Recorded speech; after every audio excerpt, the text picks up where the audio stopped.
Hi guys, it's Kathy. I hope you're doing well. Whew, we need to get back to normal after that live stream. That was a doozy. There's just crazy on top of crazy on top of crazy. And now we're going to watch OJ, which is crazy on top of crazy on top of criminal on top of crazy, on top of the same question over and over and over again. So we should take bets. We should take bets on how many times we hear about the dog, the 11 cents, the ice cream, in this. Well, who we have is it Van Adder that's up right now? I can't remember who we're watching. I think it's Van Adder, but I'm sure you'll tell me if I'm wrong, and if not, the video will. Let's see.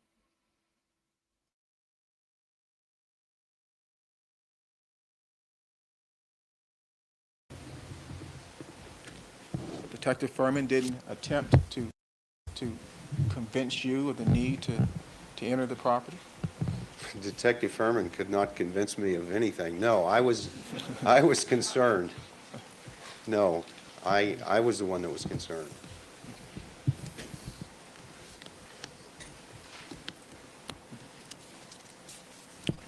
And if you will, Detective, outline for us the information that you had at that time, up to that point, that caused you to be concerned that someone on the property might be injured. Certainly, I had a location that appeared to be occupied, that had lights on in it. I had vehicles parked in the driveway. I had information that there was supposedly a live-in maid at the location. And I had what appeared to me to be blood on the outside. After leaving a very violent, bloody murder scene, I believe something was wrong there. I made a determination that we needed to go into the property. You say that you had information that there was supposed to be a live-in maid on the property? That's correct. Where'd you get that information? Came from West Tech Security. Okay, and so to be clear, the information you had at that time that caused you to be concerned was the lack of any response from a live-in maid? The lack of any response from anybody. Okay. The lights on inside the house? That's correct. The fact that there were cars in the driveway? Vehicles in the driveway. You just left a bloody homicide scene? Extremely bloody homicide scene. There seemed to be blood on the door of the Bronco? That's correct. And you had some inclination that the Bronco was owned by Mr. Simpson? Yes. Okay. Now, had you ever met Mr. Simpson prior to that morning? No. Or that day, rather? No.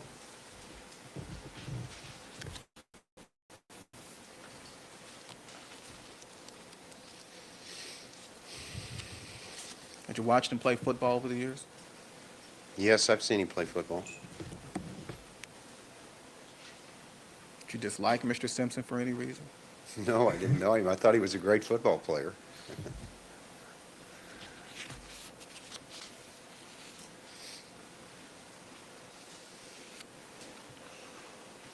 Did you confer with Detective Lang on the issue of whether or not you should enter onto the property? Yes. Did you discuss that issue with Detective Phillips as well? Detective Phillips was there, but I believe the discussion was between myself and my partner. During that discussion, did any detective voice any opposition to scaling the wall? No. At that point, did you consider Mr. Simpson a suspect in the murder of Nicole Brown and the other man? No. You told us that Detective Furman could not convince you of anything. Well, it would be, I think I would take an independent look. I don't think I would be convinced of anything by anybody outside of my own independent look and my own conclusions that I would come to. Who had the most experience on the job as far as being a homicide investigator at that time, if you knew? Between who and who? Between you and Furman. Me. And of the four detectives, who was the most senior? Well, there's two ways of being senior. Detective Phillips had the most time on the job. I believe I have three or so months in rank on my partner, but that I don't consider that anything. Well, it was your case and it was Detective Lang's case at that point. Is that right? That's correct. That's why we had the discussion. And did you decide to scale the wall? Yes. Did Detective Furman volunteer to go over the wall? Well, I think it was a consensus of opinion that he would, and that's based on a number of things. Number one, he's the youngest guy, and he's probably in better physical condition. And number two, Probably. well, okay, he is, I'll admit it. And number two, he's junior in rank, and that's normally the way things work. When a person is junior, they do the tough work like climbing fences or whatever.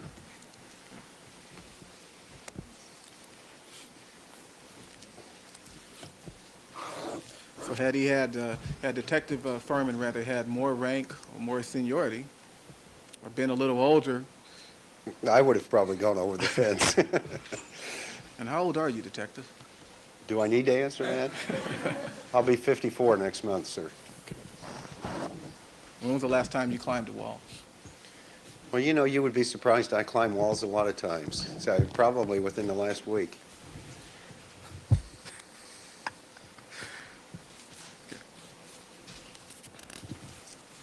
Did Detective Furman climb the wall? Yes, he did. Did you watch him as he climbed over the wall? I did.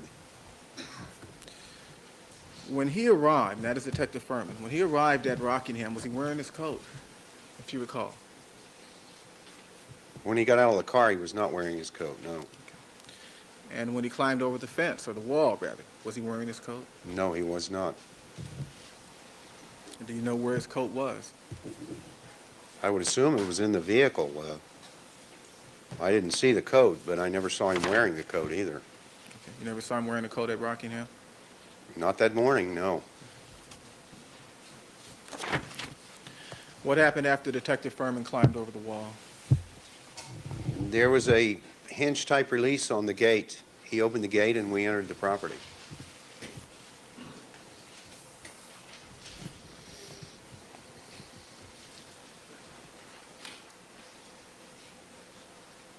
And did someone bring him his coat at that time? No. Okay. What happened next? Proceeded to the front door of the residence. Can I have one more? Yes.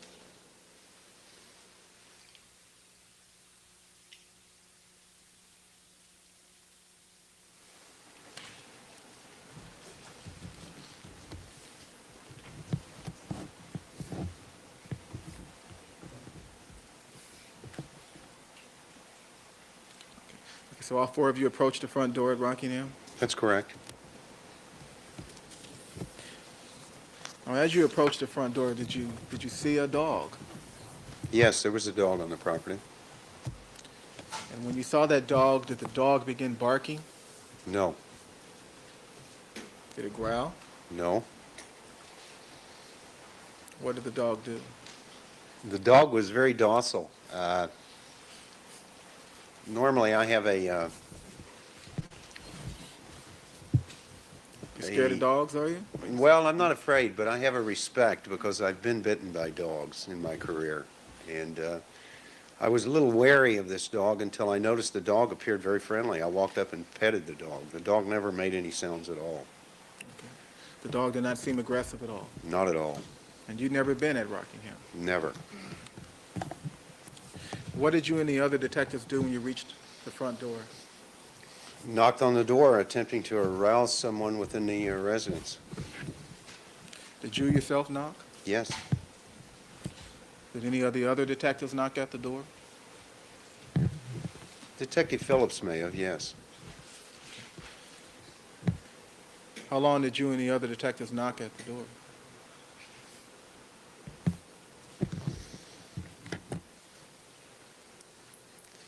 I think we were there maybe 2 to 3 minutes to give someone that may be inside the residence a time to respond to the front door. We didn't get any response, though. Was the light, or were the lights rather, still on inside the house? Yes, The vehicles were still parked in the driveway? yes. Had you any information at all at that time, any definitive information to suggest that there was no maid on the premises? None whatsoever. And you're concerned that someone might be hurt or injured? Absolutely. It could have been an extension of the crime scene from Bundy. What did you do after knocking at the door 2 or 3 minutes? Not knowing the layout of the property, I wanted to observe the property to see if I could see any persons or anything. So I walked back to a walkway that ran east and west along the north side of the residence and walked down that walkway. So you walked around the house, to the back of the house. I walked to the north side and walked to the back of the house. That's correct. And did Detective Furman go with you? All four of us did. Okay. You were all together? Yes. Was it still dark at that point? Yes. Did you have your flashlight? Yes. Did Detective Phillips have his flashlight? Yes. Can I have one moment, Your Honor? Certainly.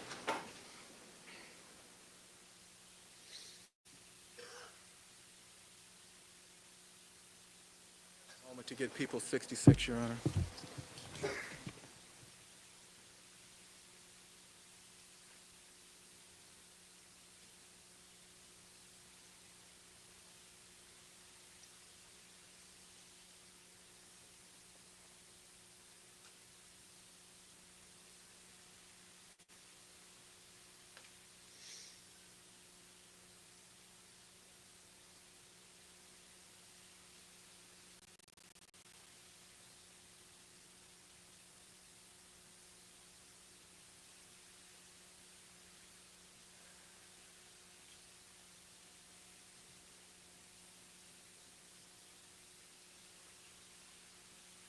Detective, if you would step down from the witness stand, please.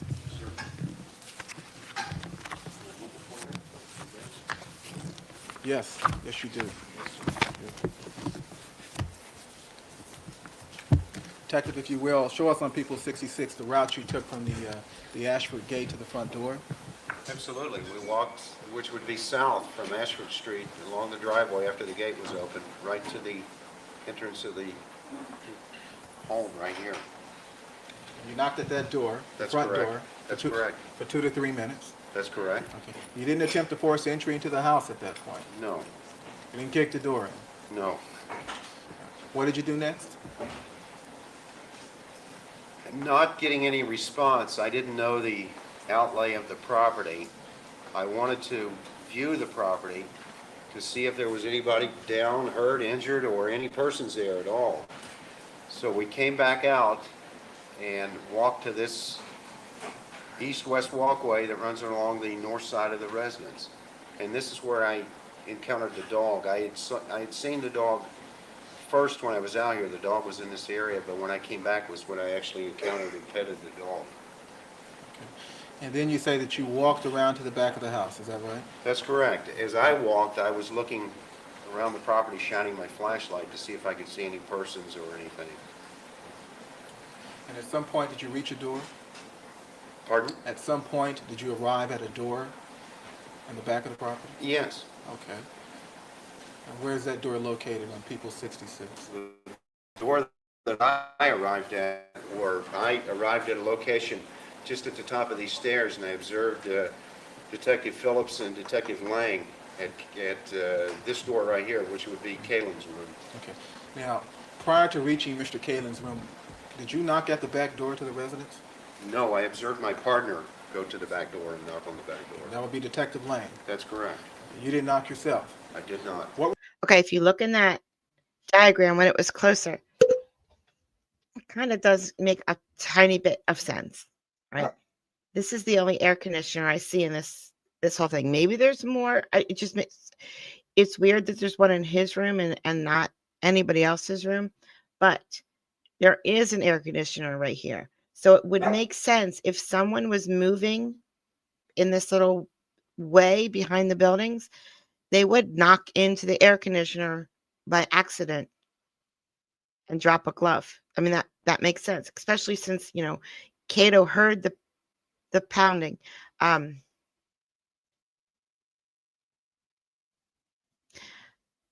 mean, okay, you can look at it that both ways, though. Maybe Furman was trying to plant the glove somewhere else, like up here somewhere, but then he knocked into this air conditioner and made a noise, got scared and left. Or again, it doesn't make sense. Or OJ walked the whole way over here and climbed over a fence and knocked into the air conditioner. Oh, wait. No. That doesn't make sense either. Okay. So let's say OJ's gonna hide the glove in his backyard. Let's say that's why he's out there. What door does he come out? The front door and then walk around here, or the back door? If he comes out the back door, he comes out over here somewhere. He wants to hide the glove. He's going to go.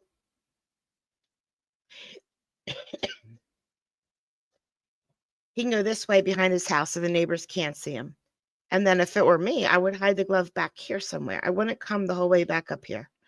Or he goes out the front door, or he walks around this way past the front of the house and then this way and hits the air conditioner, drops the glove.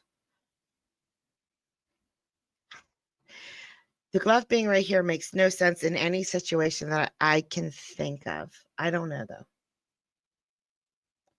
Makes the most sense if Furman planted it. Makes the most sense that he wouldn't want to be seen up here. So he would park way over, on another street, walk over, climb the fence right about here, bump into the air conditioner. That makes the most logical sense out of everything. But maybe both are true, because remember, there's other evidence that OJ did it. Maybe both are true. Maybe OJ did do it and Furman actually did plant that glove. I don't know. What were you doing during the time that Detective Lang was knocking at that back door? I was up in this area shining my flashlight around the area to see if I could see any persons or anybody down or anything, trying to observe the lay of the property and look to see if I could see anything. You did not conduct a physical search of the property at that time? I did not. It was a visual search? It was a visual search. Were you basically stationary? Yes. How long did Detective Lang knock at the back door, if you recall? Short time. We had been knocking at the front door with no response. He was there a short time. Did you see anybody down or anyone injured or anyone at all out in the rear yard? No, sir. Only the detectives? That's correct. And I'm sorry, how long did you say Detective Lang knocked at the back door? It was a short time. A minute maybe? A minute or less?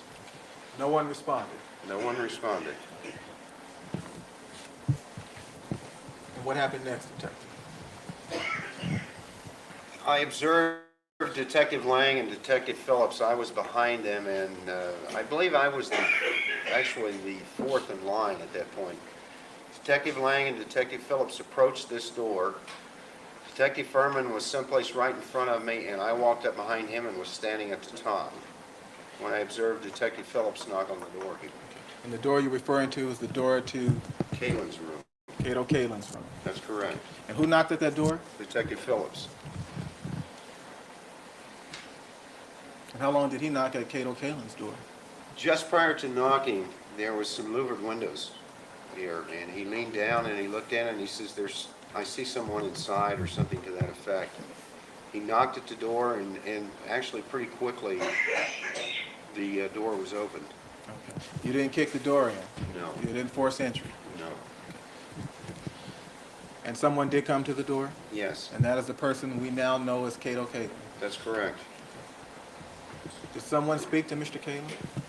At that point, Detective Phillips did, yes. Did you overhear that conversation? Part of it. Okay. What did you hear?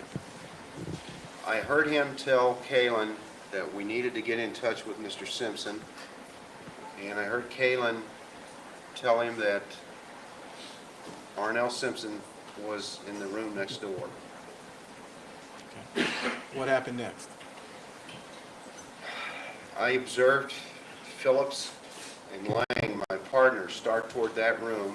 I followed, and I observed Furman go into Kalen's room behind me. Now, did you think it was unusual at all that Detective Furman entered Mr. Kalin's room? Not at all. There is this term in police science called officer safety. Is that right? It's a very critical term, yes. And what does that term mean? It means that that you deploy the people that you have with you as best you can to ensure your own personal safety when you're in a situation you don't really know what you have. And did you have that notion in mind when you left Detective Furman at Cato Kalen's room? Yeah, that's always a concern. That's one of the primary things you do, and you almost do that unconscious. I mean, that's just something that's done in police work. At that point, I believe that Detective Furman was going to identify and find out who this person was and find out if he had the right to be on the property and so on and so forth. Officer safety just comes as a natural thing. That's something you always do regardless of the situation that you're in. And that's a very narrow walkway there in front of Mr. Kalen's room and in front of Miss Arnell Simpson's room, isn't it? That's correct, yes. It's not easy to escape from that location, is it? Not at all. Let's strike that. There's a cement wall adjacent to the walkway. Yes. Okay. And it's a rather high wall. Is that right? Fairly high. But you're talking about the north side? Yes. Yeah, it's. I think there was 3 or 4 steps that go up to a landing, and this is a drop-down walkway. And I can't tell you exactly. It could have been 3.5 to 4 feet high. Yes. Okay. So Detective Furman went into Cato Kalen's room. That's correct. And you and the other 3 detectives walked down to Miss Simpson's room. Yes. And what happened there? I believe, as I recall, either one of the 2, Lang or Phillips, knocked on the door. It was pretty quickly opened, and I had moved up behind. I heard Phillips ask her if she knew where her father was. We needed to get in touch with him. We had an emergency. And she answered that question with actually what I considered a question of her own. She gestured toward the house and said, "Isn't he here?" Pointing like toward the house. And I said to her at that point, "I don't know, is he? Can we go inside and check? We need to check. Do you have a key?" And she says, "Yes." And at that point, did she obtain a key? Yes, she obtained a key from inside the room and led us down the walkway to the rear door. Now, did she enter through the rear door? That's correct. And did she use a key to enter into the rear door? Yes. And did she allow you access inside the house? Yes. She never objected? No. Now, where was Detective Furman, if you know, when you entered the house through the rear door? I believe he was still in Kalen's room. That's my belief. I'm going to ask you to retake the stand. Yes, sir.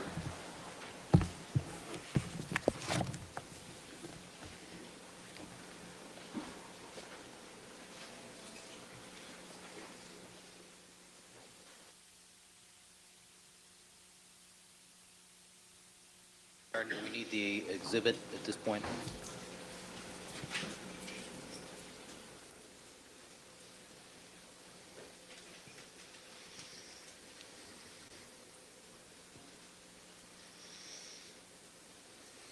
Except I'm wrong. I'm wrong. And now it really doesn't make any sense. So, unless he's lying. Okay, could be lying. Okay. They said that there were still cobwebs in that walkway where they found the glove. So, if someone was able to bang into the air conditioner, then they would have broken the cobwebs.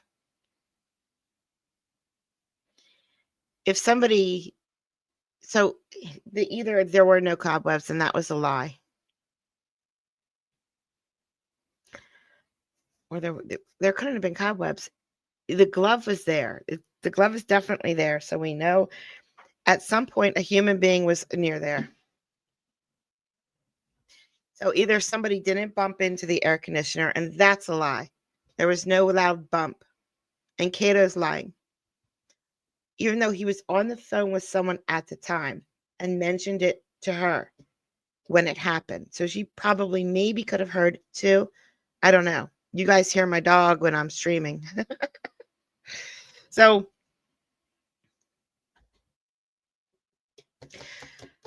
there were cobwebs there.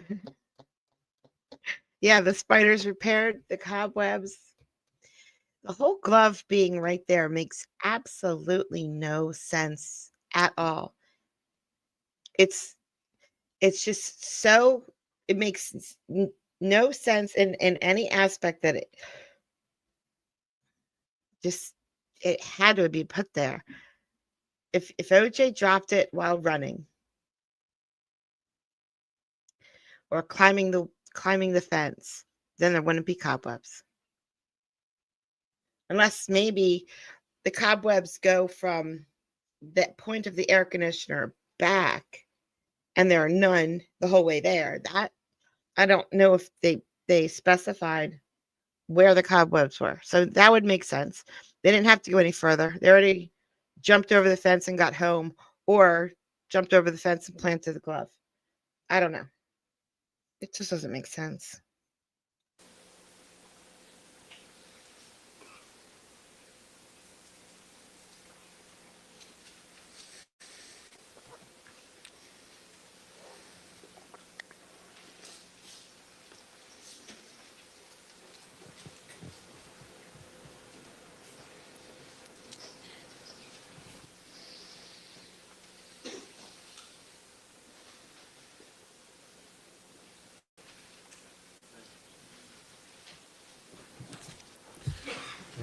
Detective Furman did not enter the house along with yourself and Detectives Lang and Phillips and Miss Simpson? No, he did not. Where did you go once you entered the house? As we entered the house, I asked Arnell Simpson where the maids' quarters were. I wanted to check and make sure if there was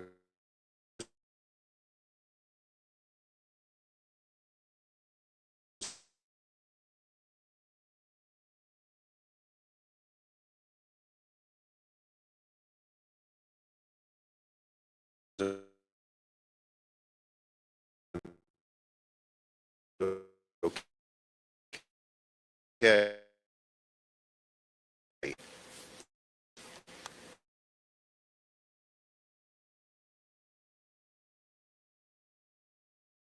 was all.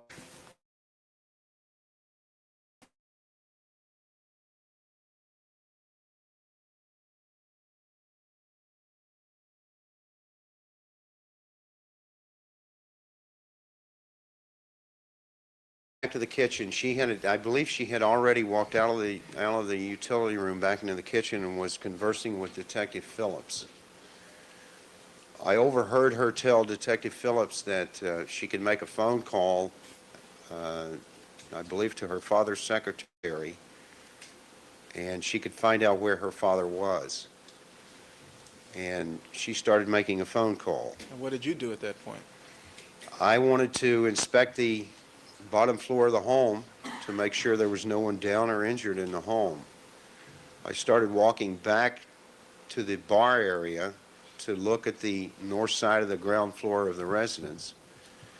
And as I was exiting the kitchen, I was stopped by Detective Furman. And did you have a conversation with Detective Furman at that time? I did. What was that conversation? Detective Furman told me that he had seated Brian Kalin, or he referred to him as Cato, at the bar. I could see him sitting on a bar stool. And he told me that I should talk to Cato to hear what he had to say. And he gave me the inference that he was going out to check the grounds at that point. Well, how did he give you that inference? Well, I mean, that's part of police work. When something unusual happens, if you have officers there, we're all four working at the same time. He apparently thought he had found some very very good information, and I just draw the inference from him telling me that he's going to check that area. Well, did Detective Furman tell you what, if anything, Kalen had already told him? Yeah, he said briefly that Kalen had told him that he'd heard a very loud thump outside his room that he thought was possibly an earthquake, and that I should talk to him.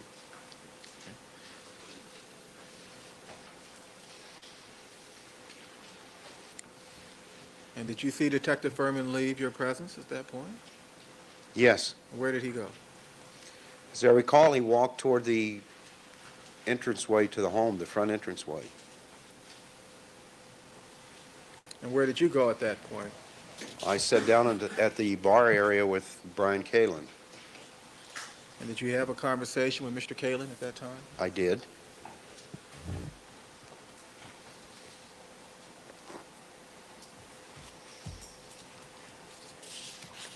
Can I have one moment, Your Honor? Certainly.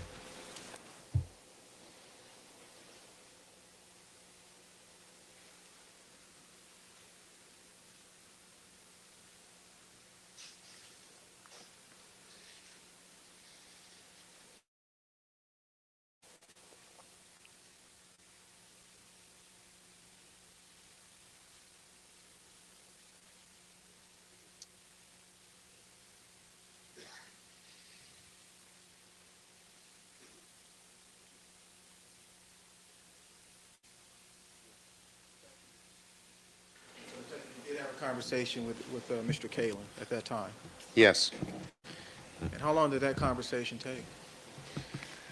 Well, it was probably in the vicinity of 5 minutes. I had a conversation with him, and then after a conversation, I went back and I started writing notes. I was going to do a statement, and while I was writing the notes, I was interrupted And were you interrupted by someone or something?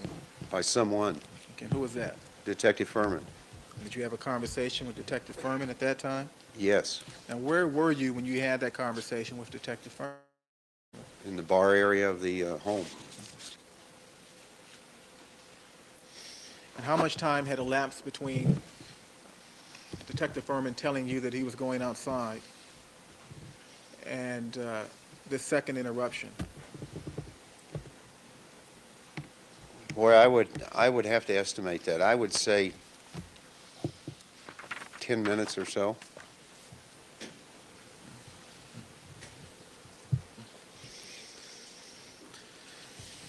During the time that you spoke to Mr. Kalen, did you ever ask him if he had keys to the Bronco?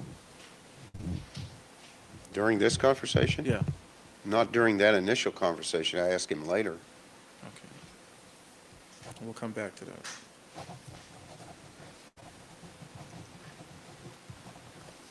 What was the conversation you had with Detective Furman at that time? Detective Furman asked me to accompany him to the south side of the residence. He wanted to show me something. Did he tell you what it was that he wanted to show you at that time? He could have. I don't know. He could have. I don't remember him saying, but he could have. Did Detective Furman tell you whether or not he'd already shown that same item to Detectives Phillips and Lane?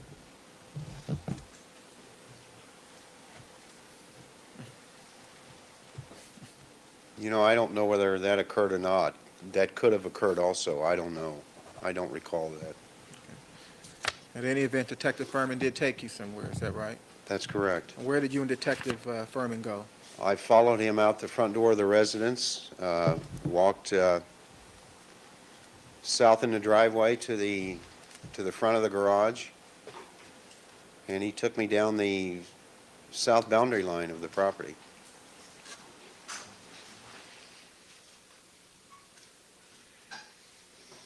Your Honor. People's 116.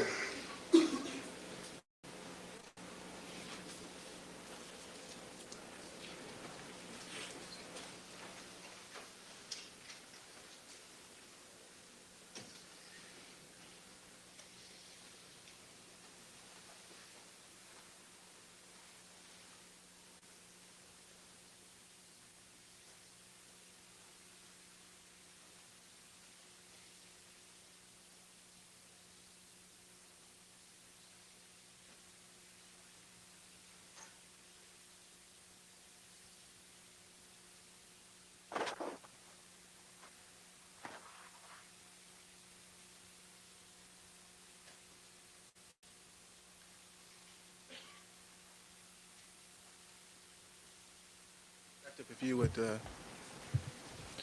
step down for a moment.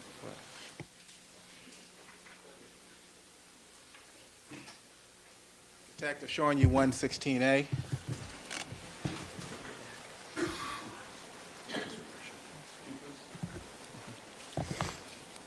I could do this one.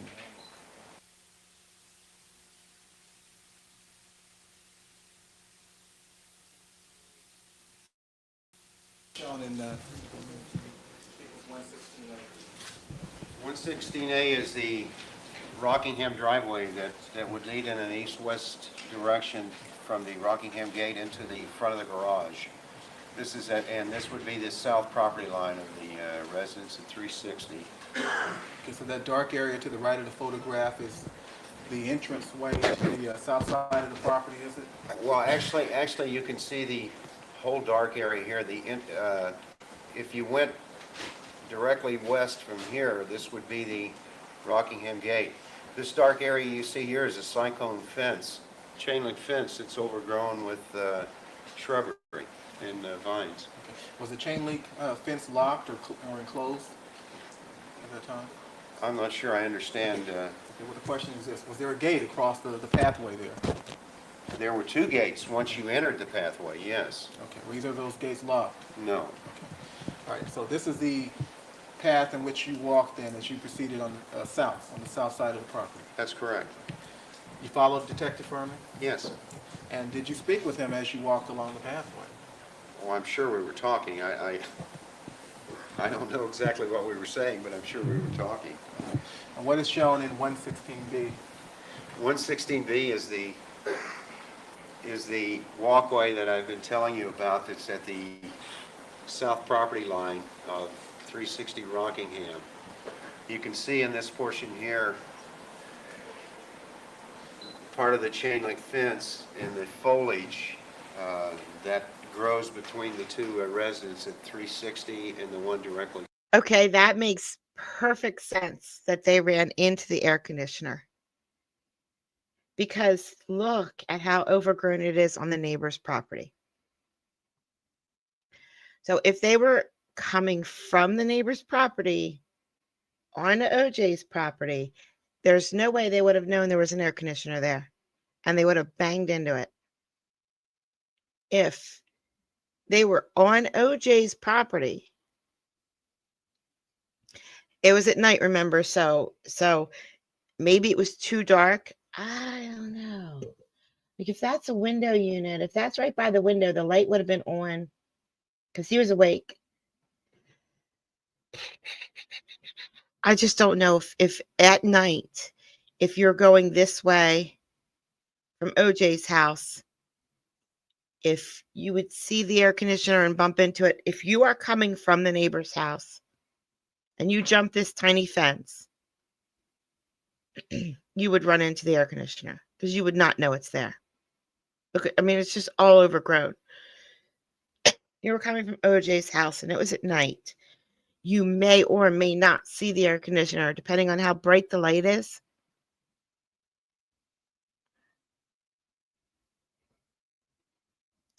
I just don't know, guys. I don't know, guys. South of it. Now, these photographs were taken during daylight hours, is that right? Yes, sir. What time was it that you began your walk along the path depicted in these photographs? I believe it was approximately 6:30 in the morning. Approximately 6:30.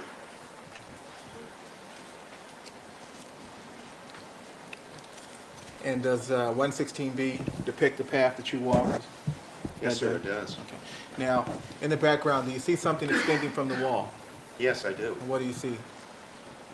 I would assume you're speaking of this here, the air conditioning unit that I first observed the front of in Brian Kalin's room.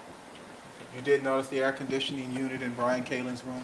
Yes, I did. And did this air conditioner, the portion that you saw, appear to be an extension of Mr. Kalin's air conditioner? Yes. 116C?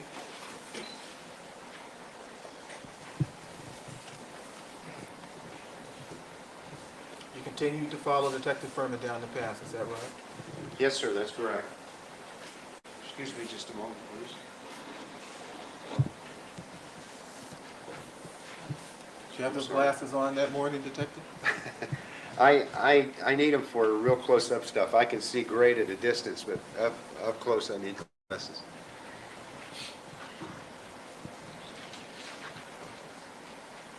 Okay, 116C is just another photograph of the pathway, is that correct? Yeah, that's a close-up of an area which would be just west of where the air conditioning unit is, yes. And do you see something on the ground there in 116C? Yes, sir, I do. Need your glasses? Well, no, I can see it, but it would be easier. Right here on the ground, right there, is an item that was shown to me by Detective Furman. In 116D, Uh-huh. This is the item that was pointed out to me by Detective Furman, which is a right-hand brown man's leather glove. now when the glove was shown to you by Detective Furman, I take it that you walked toward it.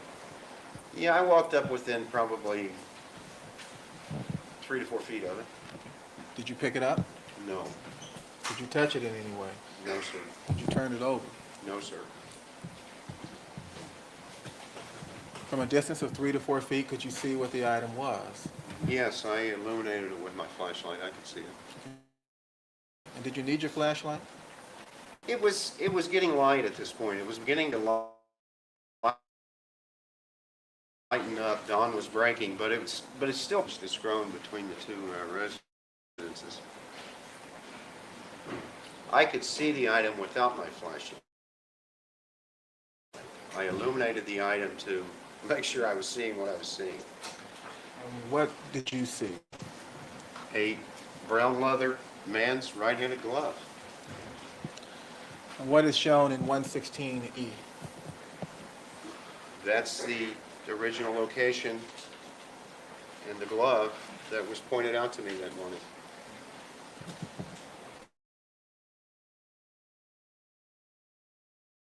Picture of the same. Now there is a tag bearing the number 9 in 116F, is that correct? That's correct, yes. And why is that tag there? That is a evidence number that was given that item by the criminalists before it was recovered to document the order in which the evidence was recovered that morning. So this 9 would indicate that this would be item 9 on the property report.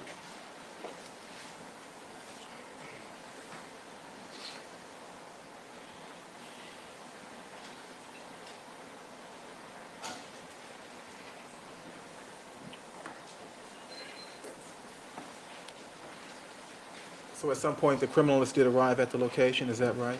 Yes, sir, he did. And did the criminalist examine that glove at the location at all, if you know? What do you mean by examine? Well, did he pick it up in your presence? No, he did not. Did he test it in any way in your presence? No, he did not. When you saw the glove, did you notice whether or not it appeared moist or sticky? When I illuminated the glove, it appeared to have blood on the glove, or what looked to me like blood, and it didn't appear to be dried blood where it would be flaking and falling off. It appeared that it was moist. And the blood that you saw back at Bundy, just prior to your departure, a few minutes before 5 in the morning, Yes, sir. did that blood appear to be dry? No.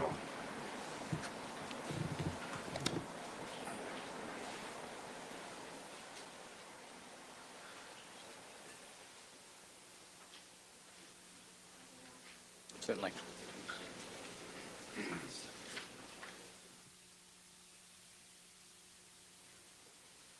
Did the glove appear shiny at all? It appeared to be wet with something which would make it shiny or moist. It appeared to be a leather man's glove. Okay. And what we're talking about here are appearances, is that right, Detective? Yes, sir. You didn't pick it up, No, sir. so you don't know if it was wet or not. No, I don't know that for a fact. Is this a convenient time to break, Your Honor? Yourself. All right, can we have the exhibit taken down there, please? Thank you. Forward Yes. to the jury for 1 moment, Your Honor.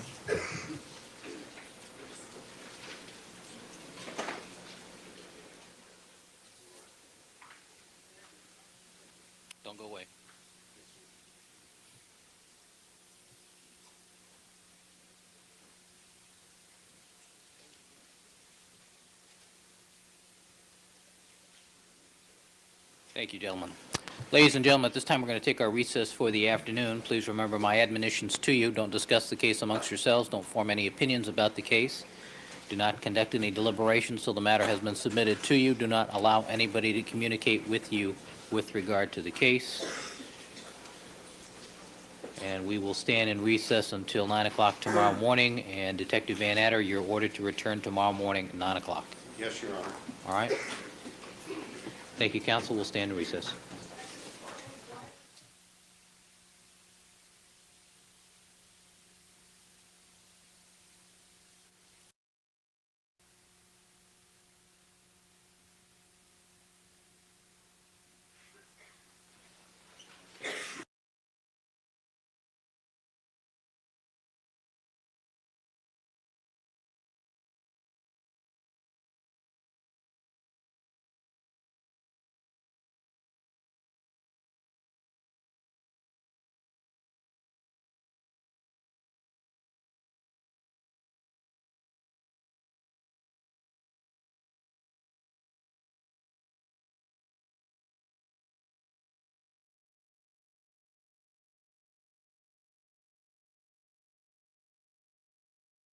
Sorry.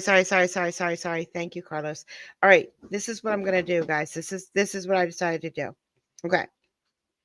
This case is not about Mark Furman or the police. This is about whether OJ Simpson killed these two people.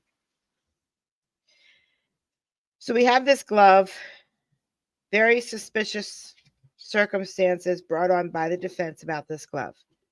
Who knows if the glove was planted or not? We don't know. I'm going to give it to the defense.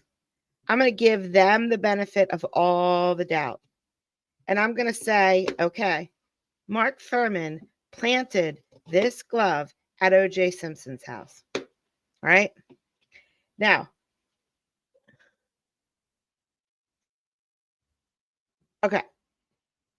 It's still about this. That still doesn't mean he didn't murder anybody. So I'm giving that to them, and I'm going to go forward believing that for them, and then see if I still think, the rest of the evidence is enough to convict OJ Simpson. All right, good morning, counsel. Back on the record in the Simpson matter. The defendant's again present with his counsel, Mr. Shapiro, Mr. Cochran, Mr. Kardashian, Mr. Douglas, and Mr. Bailey, people represented by Ms. Clark and Mr. Darden. The jury is not present. We need to take up two matters. First of all, the court has found abundant good cause to excuse juror number 602, and we will be replacing juror number 602 when the jury joins us. I'm going to direct, excuse me, Mr. Cochran, can I have your attention, please? Yes, sir. Ms. Clark? I'm going to instruct counsel not to discuss publicly in any manner the proceedings that went on in chambers this morning regarding the excusal of this juror till the matter has been concluded. Thank you, Your Honor. All right, any other comment? My recollection is that the excusal was with the consent of both parties. That is true, Your Honor. That there's no opposition from either side. All right. That is true. All right, secondly, we have a tape that needs to be displayed to the defense. We have a videotape. All right, good morning, Mr. Darden. Good morning, Your Honor. There's a videotape of Detective Van Adder driving from Bundy to Rockingham. He is attempting to approximate the time in the tape.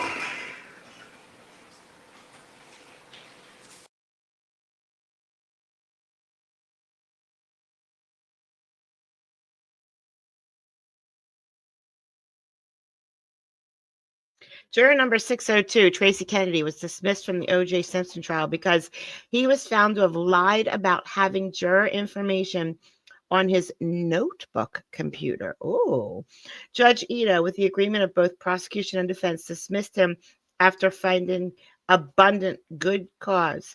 Reports also suggested that Kennedy was preparing a book about the trial and that he may have personality clashes with the other jurors and bailiffs.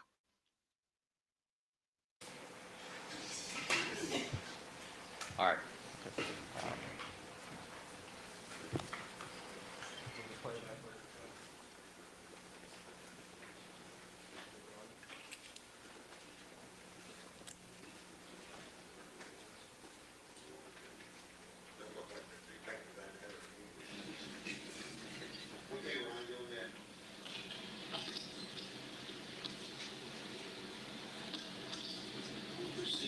east on Ashford. Approaching Cliffwood.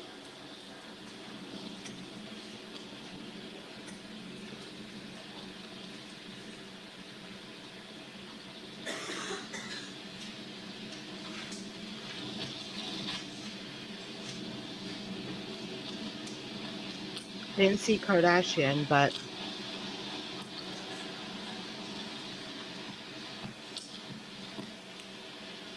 Turning right south on Cliffwood from Ashford.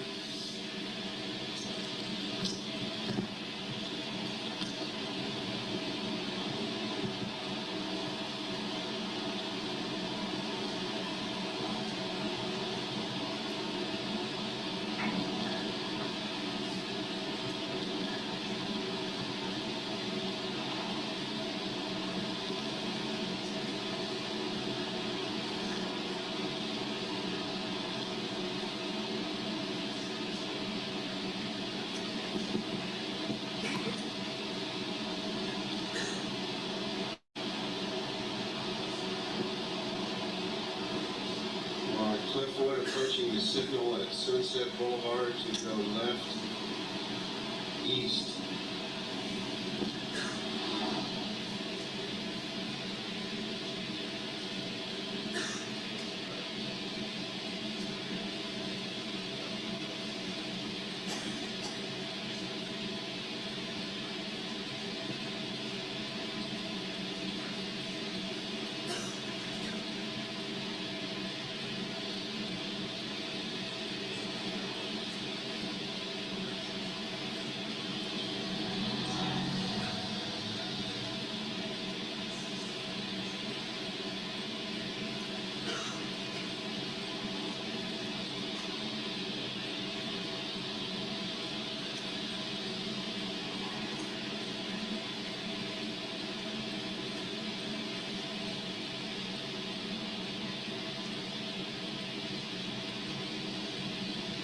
Turn left east on the Sunset.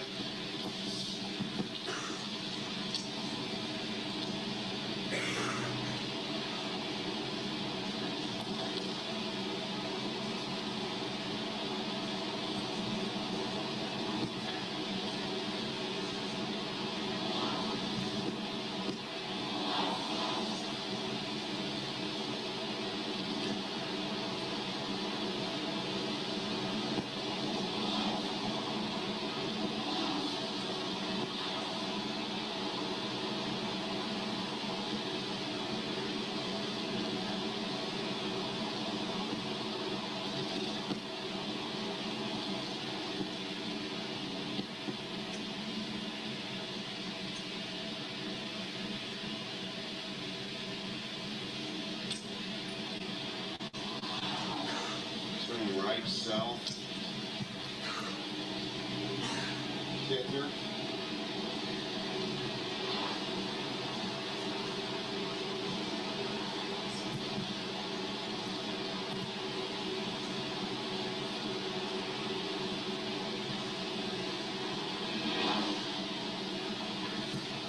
Which turns into Bundy Drive.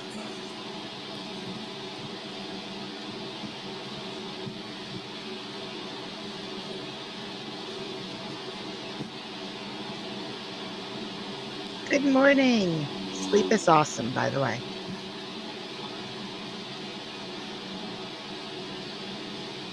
We're approaching the intersection of Bundy and San Vicente. I have no idea what they're doing, by the way. Turn left east and then a quick right turn south back on the Bundy.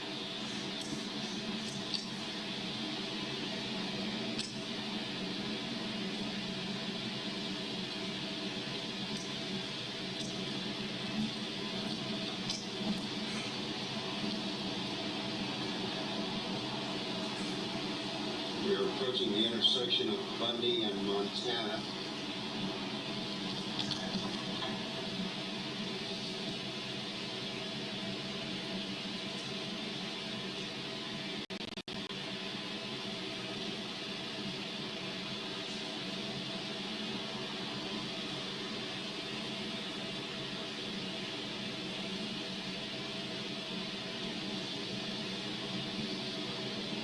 continuing south across Montana on Linda Drive.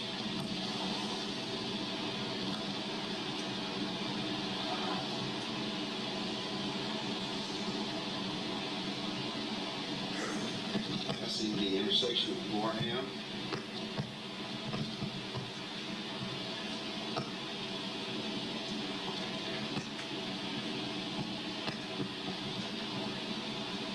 Passing the location of 875 now and turning right on Dorothy Avenue west.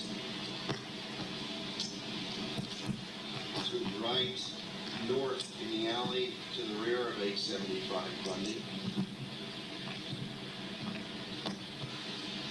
And you are watching me watching a video, And stopping now right at the watching rear of them watching a 875. video.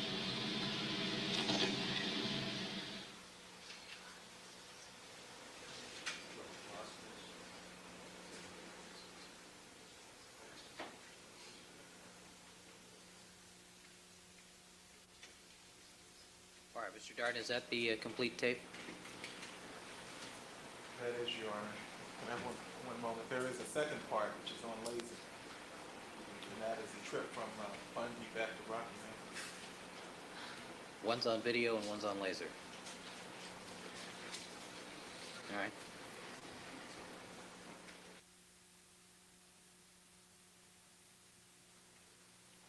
It's the directions, Your Honor, so that makes it okay. Does that mean it's faster?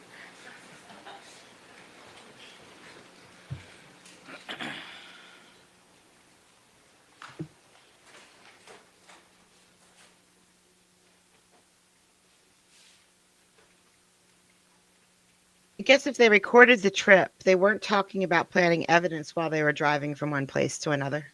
But this was after they found the glove, wasn't it? Yeah.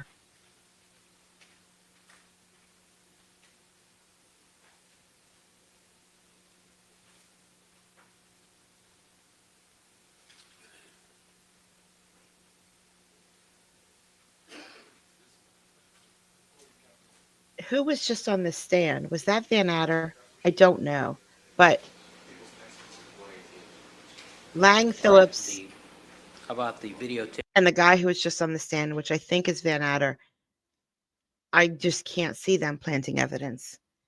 I just don't see that happening. As 118 and the laser is 119. Real nice, easy warm up, right? All we do is elevate the heart rate. Nope. Take a little longer to get to Bundy.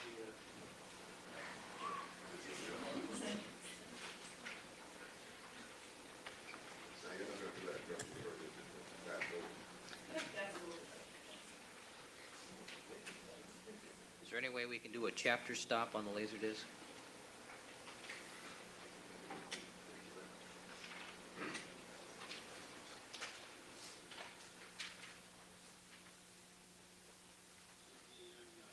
September 25th, 1994, we're at the Ashford Gate, just east of the Ashford Gate, at 360 North Rockingham.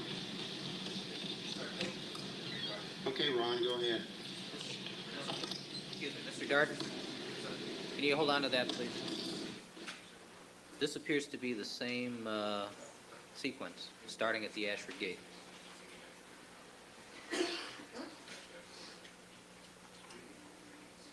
It appeared...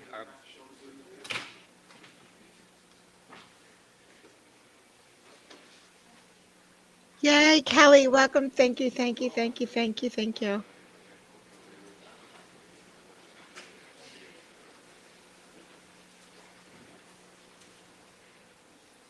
And it's 10:15 p.m., September 25th, 1994, at the rear of 875 South Bundy, starting north in the alley to the rear.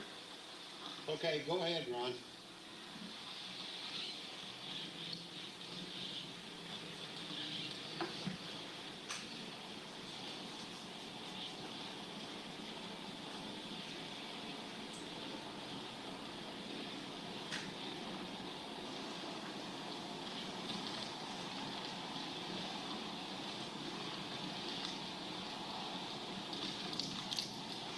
We're approaching Montana Avenue, where we will turn right east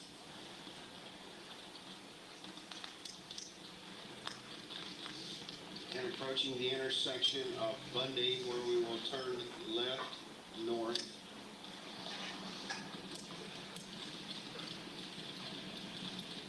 We are now headed north on Bundy Drive.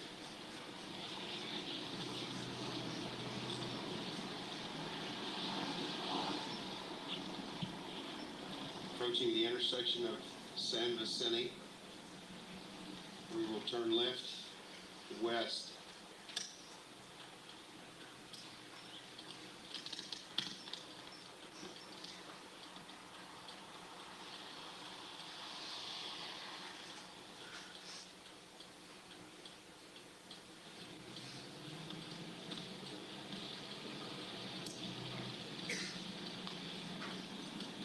Traveling west on San Vicente and making a turn right north on Bundy Drive.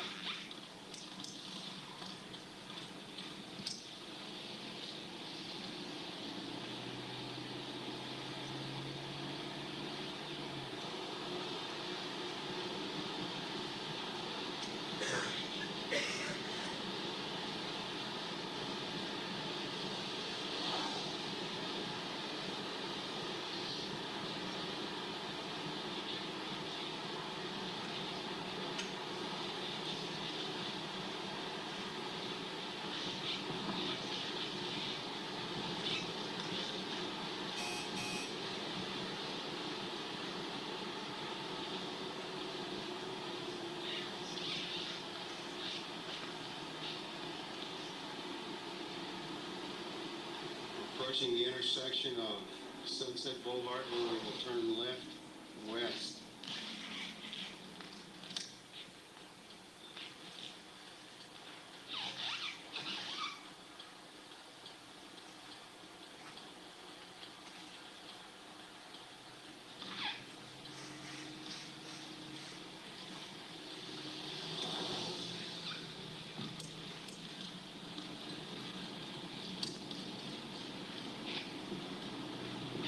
I'm proceeding west on Sunset Boulevard.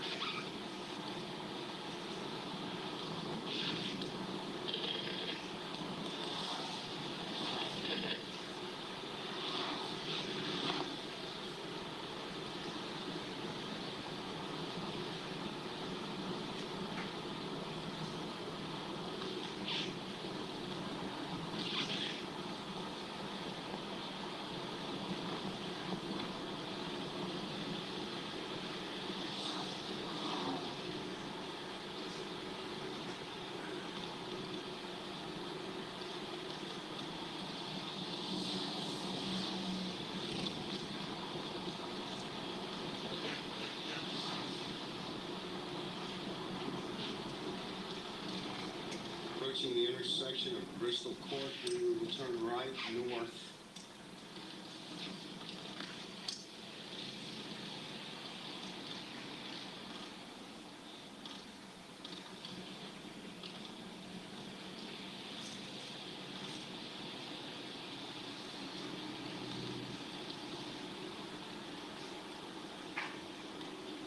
Approaching the intersection of Highwood Street, where we're turning right, or excuse me, left west.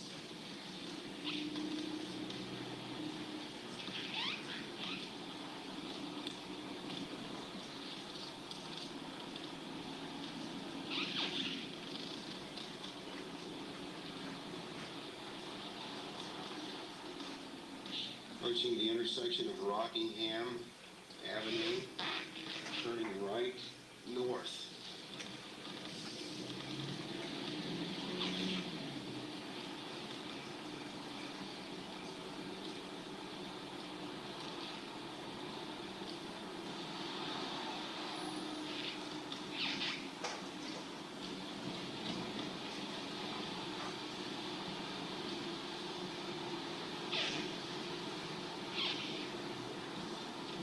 We are arriving at the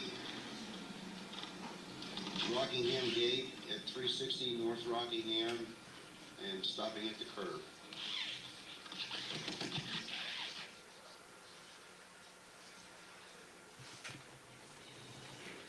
All right, Mr. Darden, are those the two clips you wish to exhibit to the jury? Yes, Your Honor. All right. Any comment from the defense? No, Your Honor.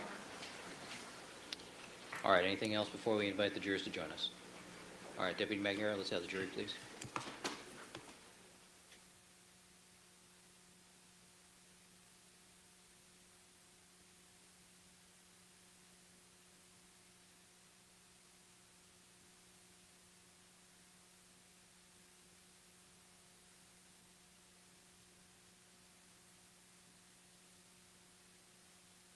I think we have to listen to that all again once they show the jury. Yay.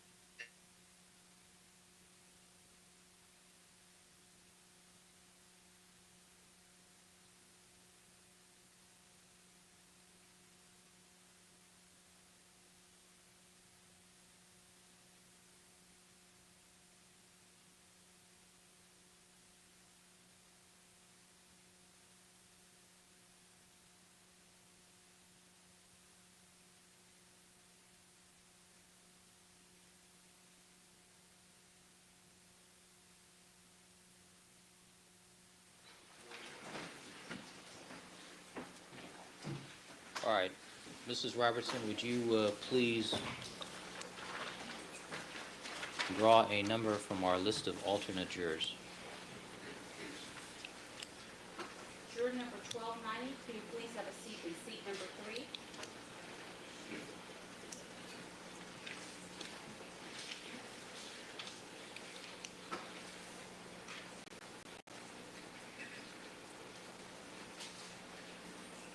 All right, good morning, ladies and gentlemen.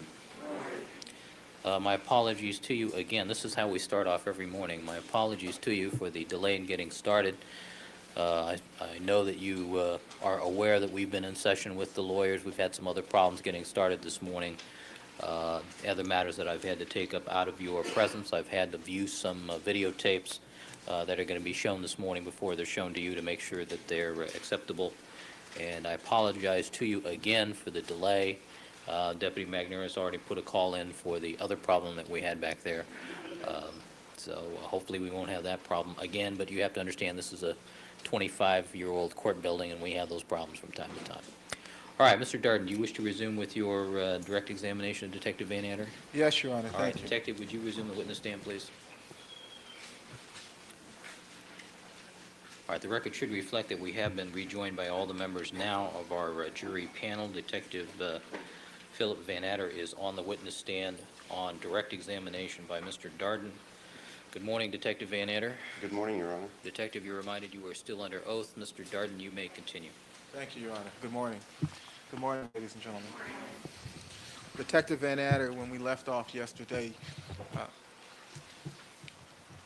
you told us that you were speaking to Cato Kaling when you were interrupted by Detective Furman. That's correct, yes.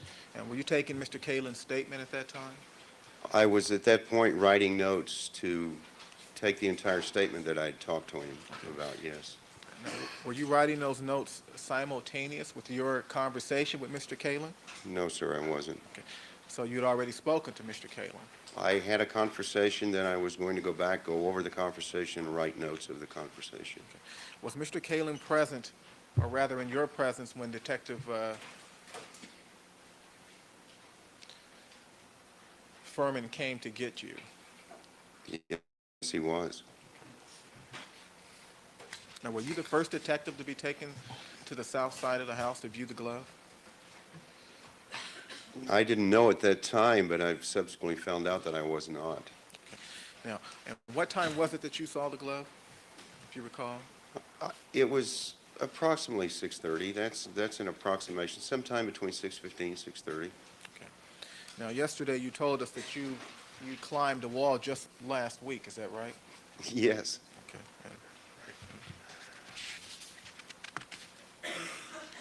And was that in connection with a criminal investigation? No, sir, it was in connection with doing my lawns and taking care of my home.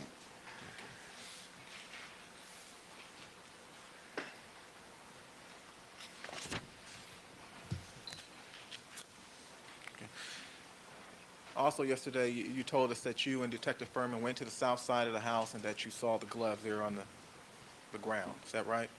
Yes. Okay. How long did you remain on that south walkway? Not very long. I walked back out front with Furman, and not very long, a minute or two. So you and Detective Furman walked to the front of the house? Back out to the front of the house, that's correct. And at that time, did you and Detective Furman have a conversation? Yes, Did you ask him to do something? I did. What did you ask him to do? I asked him to go back to the Bundy location, to look at the other glove, and to make sure that I was seeing what I was seeing.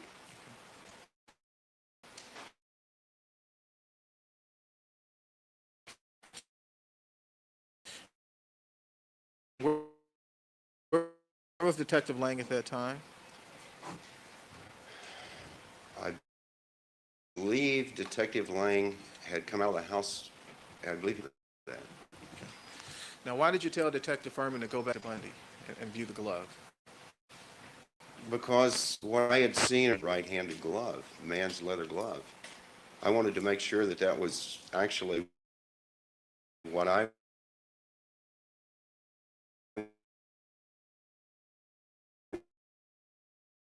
was seeing. I wanted him to go back and confirm that this was a left-handed. As he left? Yes. Did you see where he was? Exit the Rockingham gate to, or I'm sorry, exit the Ashford gate to go to their vehicle that was parked there and leave the location. At what time, if you recall, did Phillips and Furman leave the location? I believe it was approximately 6:40 in the morning.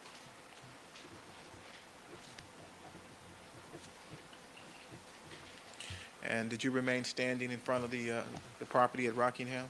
No, I met with my partner, Detective Lang, in the front there. We had a brief conversation. When you say that you met with Detective Lang in the front, do you mean that you met with him inside the house or outside the house? Outside the house. Okay. Were you still on Mr. Simpson's property at that time? Yes, in his driveway. And what did you and Detective Lang do at that time, if anything? Well, we discussed what had been found, the fact that we may have an extension of the crime scene from Bundy, and we made a determination that Detective Lang would return to the Bundy crime scene immediately and start that investigation.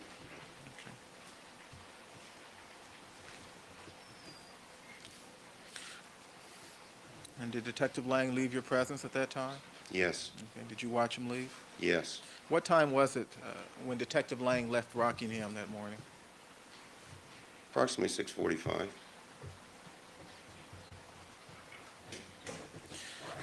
Now, you say that you and Detective Lang discussed the idea that you now had an extension of the Bundy crime scene? Well, we believed at that point that the probability of what had been found, that we had an extension from the Bundy crime scene. Now, did you walk Detective Lang to his car? No. What, if anything, did you do after Detective Lang left? I was in the driveway of the residence, vicinity of one of the vehicles parked in the Rockingham driveway. I observed what appeared to me to be a blood spot on the ground.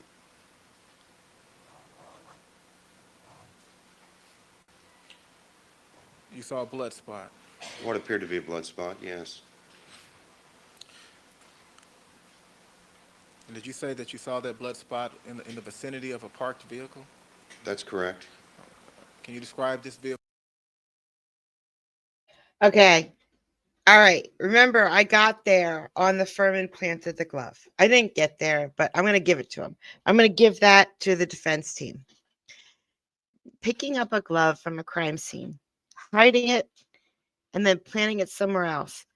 That seems feasible. That seems easy. That seems it could be done. All right. Collecting collecting blood without anybody noticing, and then going to plant that at OJ's house seems way far-fetched to me. I'm gonna have a hard time giving that to the defense. if they try that. Vehicle for us? It was near the two vehicles that were parked in the driveway, and I believe it was closest to the Bentley that was parked there.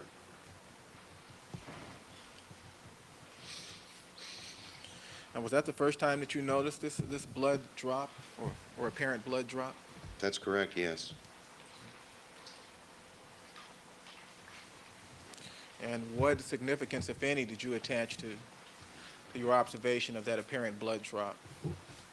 Well, seeing that blood drop obviously triggered the fact that I'd seen what appeared to be a blood trail leaving the crime scene at Bundy with someone that was either injured or carrying something bloody that was dripping. It immediately made me think that I'd picked up the blood trail again from Bundy.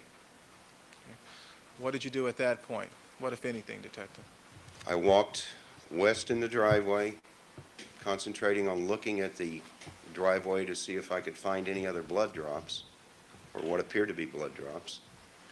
And I did. I found approximately 3 or 4 more drops between the rear end of the Bronco and the first one that I discovered.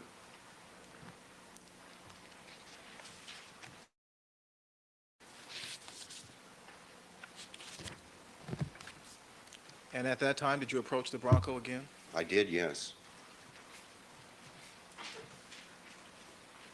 And what did you do at that time? Well, seeing what appeared to be another blood trail, I walked to the Bronco to have a closer look at the Bronco to see if there was any other blood I could see there. I looked in from the passenger side of the vehicle and observed what appeared to be a blood smear along the passenger side of the console and what appeared to be blood on the inside of the driver's door of the vehicle.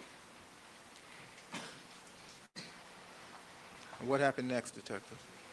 I then walked back east in the driveway, again looking at what appeared to be blood drops, and followed them found an additional 3 or 4 drops that led to the front door of the location. You told us that at some point a criminal appeared at the Rockingham house, Yes, sir. and that was Dennis Fung. Yes. And what time did he arrive? Approximately 7:10 in the morning. And did a crime scene or photographer appear at Rockingham? Yes. At what point during the day was that? I believe he accompanied Detective Furman back to the location, which would have been shortly after the criminalist arrived.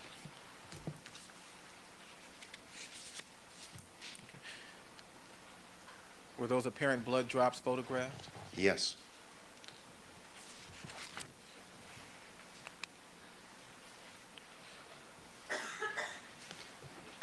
And was the Bronco seized? Yes.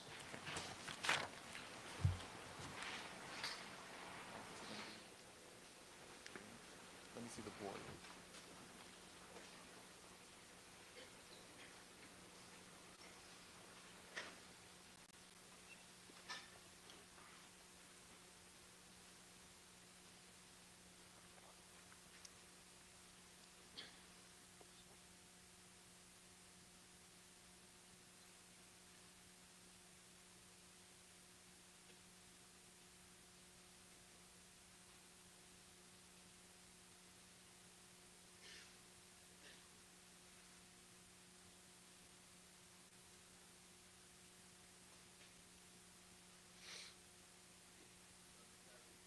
Here, it is entitled Blood Trail at 360 North Rockingham Avenue.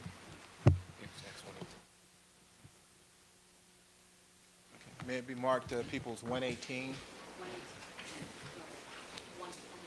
120? People's 120. It contains several photographs, Your Honor, and they are lettered A through G.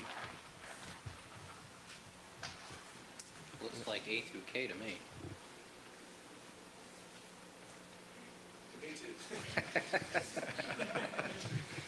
It's amazing how I can see through the board, isn't it? That's why you're the judge and I'm the lawyer.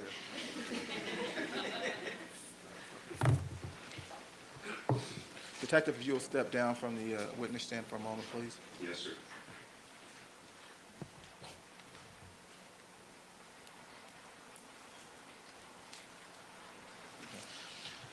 Detective, if you'll walk over to this side of the board, please, and direct your attention to photograph A on the board that has been marked People's 120. Yes, sir.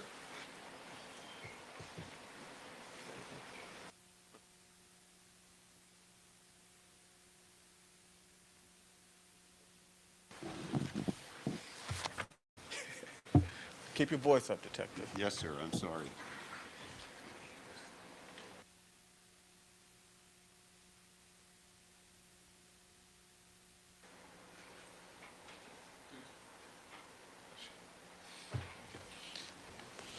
Detective, showing you what is marked People's 120 photograph A. You see that photograph, sir? Yes, I do. And what's depicted in that photograph? This is the Rockingham Gate, the entrance to the residence. This is the rear of the Bronco. This shows the residence address. And these two small white cards you see are evidence tags to mark apparent blood drops. Okay. And what is shown in photograph B?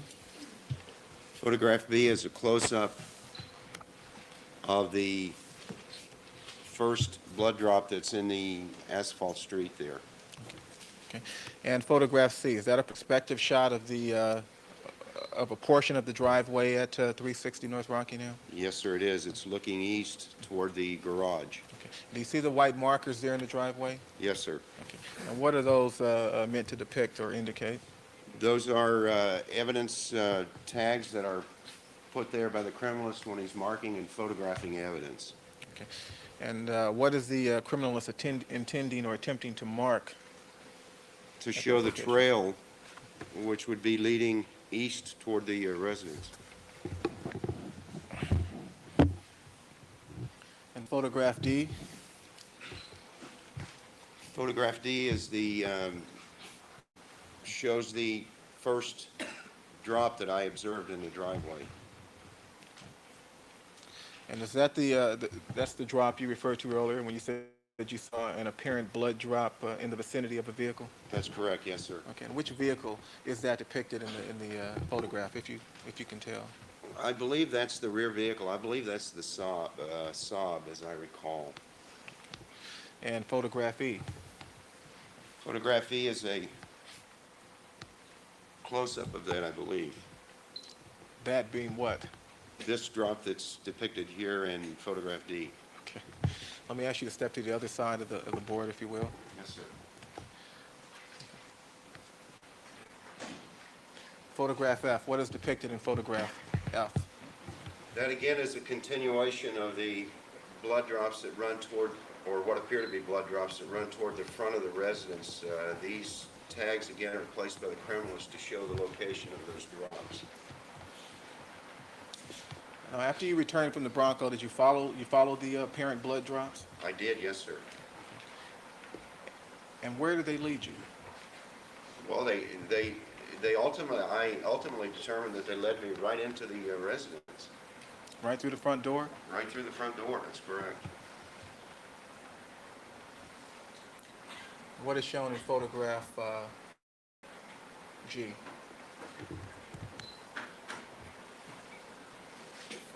Photograph G, I believe, is a close-up of the first evidence tag that's depicted in photograph F here.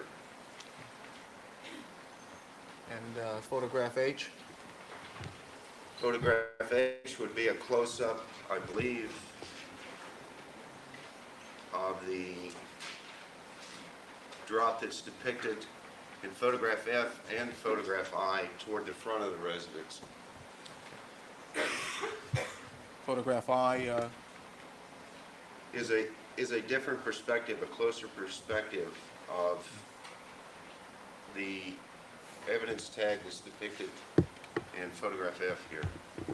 and what is depicted in photograph J?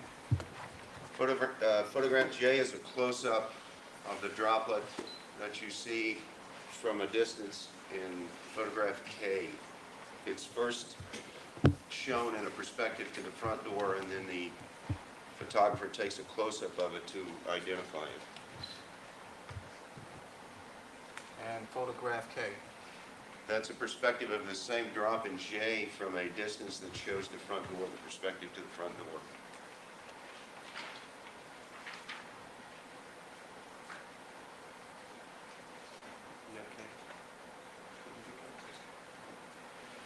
Now, Detective, there's also a diagram contained on this board. Is that correct? Yes, sir. And do you see the red lines and the red drops depicted on the diagram? Yes. And what are they intended to indicate, Detective? That would indicate the start of the trail at the back of the Bronco, which was parked on the street, leads into the driveway and right to the entrance of the home. Well, if we may we show the jury the board? Yes. The entire jury the board.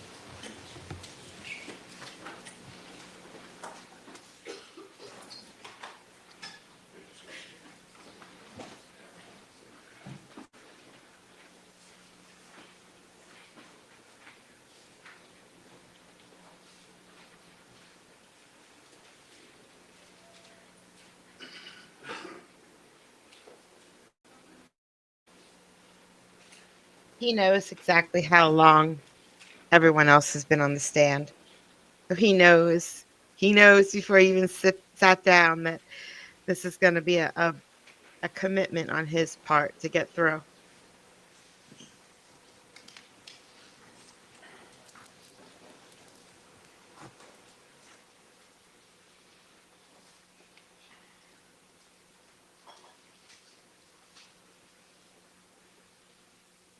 Now, Detective, yesterday you told us that the blood trail at Bundy ended at the apron behind 875 South Bundy. Is that correct? Yes. Okay. If you recall, what is the distance between the blood drop closest to the rear of the Bronco, located at 360 North Rockingham? The distance from the rear of the Bronco to Yeah. the blood drop? Yeah. I can't tell you exactly. I would have to estimate that. Well, go ahead, estimate it. Oh, probably 3-4 feet, maybe? Okay, so you pick up the trail at the rear of the Bronco? At Yeah, Rockingham. yes. Okay. Now, you told us a moment ago that the blood trail, that you followed the blood trail into the front door? I followed it to the front door. At that point, other detectives were there and pointed out blood spots right in the foyer of the home to me. Other detectives pointed out blood drops inside Mr. Simpson's home? That's correct, yes.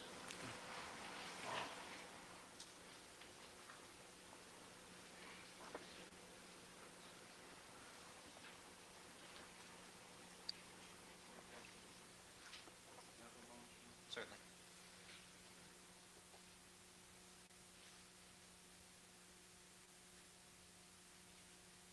Donald, I think it takes into account everything, like comments on videos after the video's over and likes and everything, donations.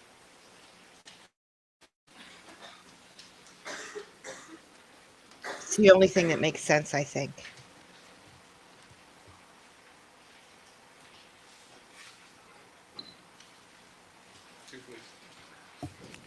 Detective, showing you a photograph previously marked as People's 112. What is depicted in that photograph? That photograph shows Sharing the is foyer caring. area of Mr. Simpson's home, and it shows a criminalist evidence tag of a area that contained what appeared to be blood drops. Your Honor, we have a second photograph. It has not been previously marked. May it be marked People's 121. Yes.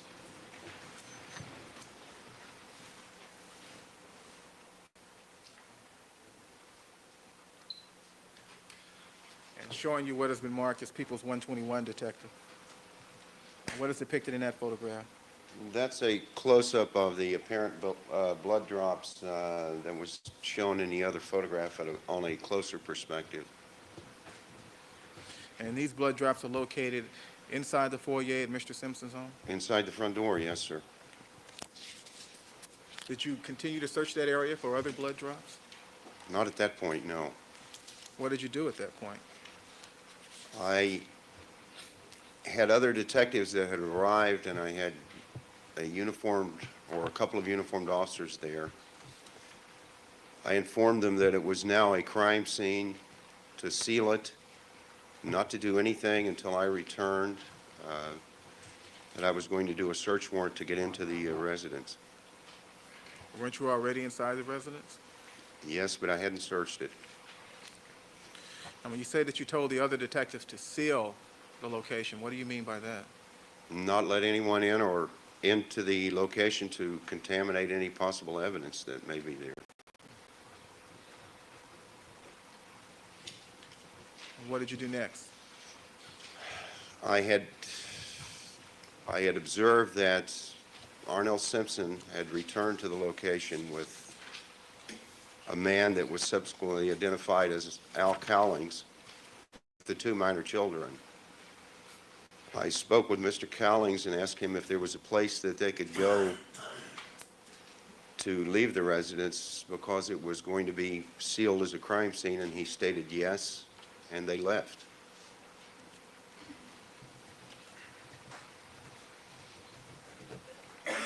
What happened next, Detective? I left the location at approximately 7:30. Was the criminalist already there? Oh, yes. And what was he doing at 7:30, if you know? Well, when he arrived, I had shown him the evidence that had been discovered. I told him that I wanted it tagged, photographed, and to be collected because it was in the elements, and there was a dog running loose on the property, and he was working at that when I left. Now, where was Detective Furman when you left the property at 7:30 in the morning? The last time I saw Detective Furman, he was with Detective Roberts by the front door of the residence. To go back for a moment to your conversation with Mr. Kalin, at any time, did you ask Mr. Kalin if there was an extra set of keys to the Bronco? Yes, Did he respond? yes. What did he say? He conducted a search of the kitchen area where extra keys to the vehicle were normally kept. None were found.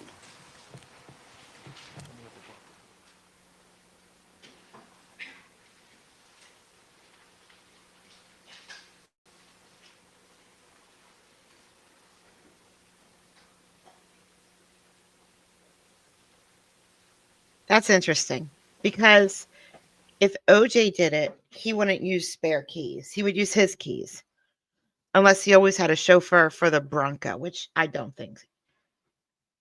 Because even when he went to McDonald's in the Bentley or whatever with Cato, he drove.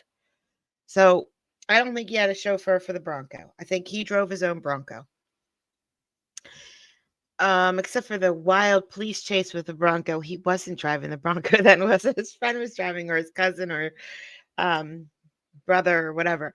Um, but I don't think that, he's a mastermind criminal that he would have remembered to go take the spare keys and put them somewhere in case the police came over and thought he did it. So that right there is in support of like his son or a family member doing it, not him.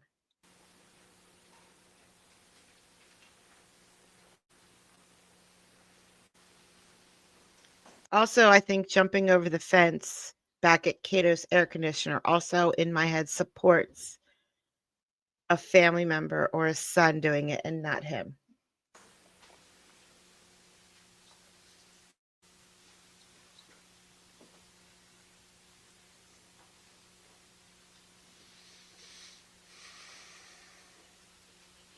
We have another board. It is entitled Bronco Evidence. 122. May it be marked People's 122. People's 122. Detective, before you step down, you told us you told us this morning that you'd asked Detective Furman to return to Bundy to look at the glove at Bundy. Yes, Had he returned from Bundy by the time you left at 7:30? yes. And when in proximity in time to your departure from Rockingham did Detective Furman return, if you know?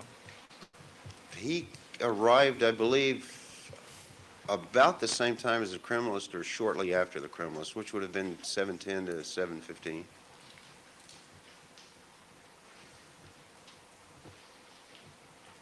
Detective, if you'll step down for a moment, please. Yes, sir.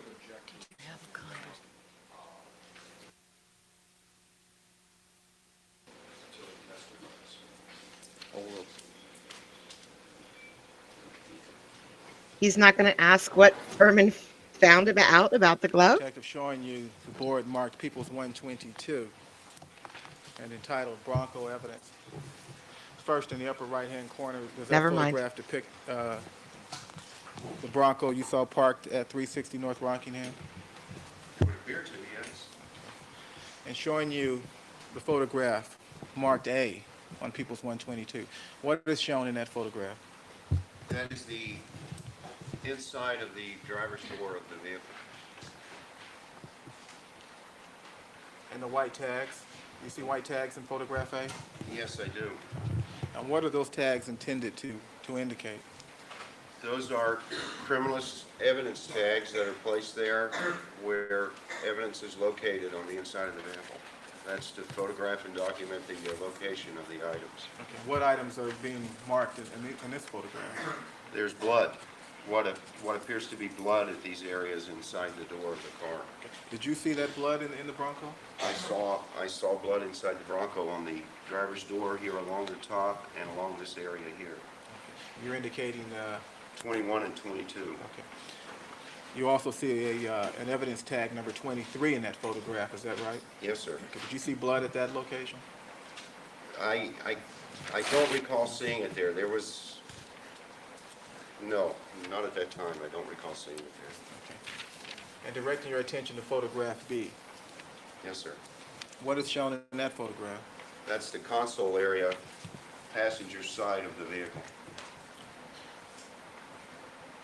And there are two evidence tags indicated in that photograph as well, is that correct? That's correct, yes. Tag numbers 31 and 30? Yes. And what are they intended to indicate? Again, they are criminalist evidence tags to indicate the location of evidence and to document its location when it's photographed. Now, Detective, you told us a moment ago that you looked through the passenger window inside the vehicle, is that right? That's correct. Okay. Did you ever look inside the vehicle from any other perspective? I did a number of times that morning, yes, but earlier in the morning. And you also testified that you asked Mr. Kalin if there was an extra set of keys to the Kimby. Bronco? Thank correct. you. And why did you ask him for an extra set of keys? The vehicle was locked. We didn't have any way to get into the vehicle. Did you touch the door handle? No, I did not. How do you know the vehicle was locked? You could tell by looking at the knobs, the lock knobs, that the vehicle was locked, and I didn't want to touch it because it was being preserved as evidence. I asked for the keys because I knew the vehicle was going to be impounded, and it would have made it easier for the tow truck driver to impound if we would have had the keys. Now, referring your attention again to photograph A, do you see any portion of the door lock in that photograph? Yes, you can see it right here. Did you ever see anyone open the door to the Bronco that morning? No, Did you ever see Detective Furman open the door? no, You ever open the door? no, You ever see anyone wipe a bloody glove around inside that vehicle? no. Now, the photographs contained on People's 122, were they taken at Rockingham? Yes. No. Let me correct that. They were taken the following morning at the Los Angeles Police Department print shack where we had the vehicle towed to. You told us a moment ago that you could not see the evidence marked with the number 23. Is that right? I don't recall seeing it down there.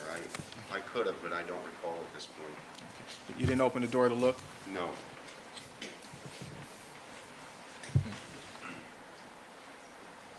Could you see each and every area, each square inch of the interior of the Bronco? No, I could not. You always remained outside. Yes. Are the windows tinted at all?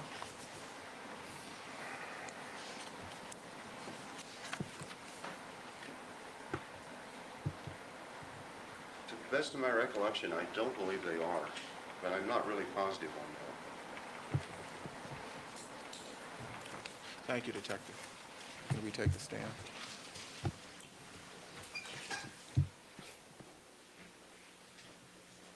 May we show the board to the rest of the jury? Yes.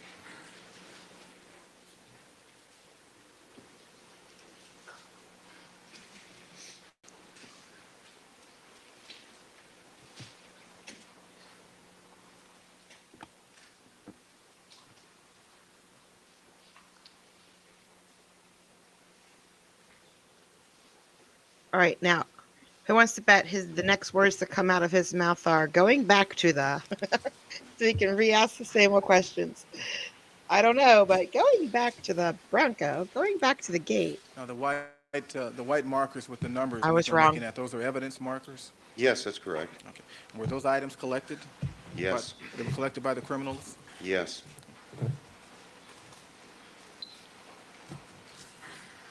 And I'm referring specifically to People's 122, the Bronco board. Yes. Okay. Now, you earlier told us that Mr. Simpson was not a suspect. That is why you were at Bundy, is that correct?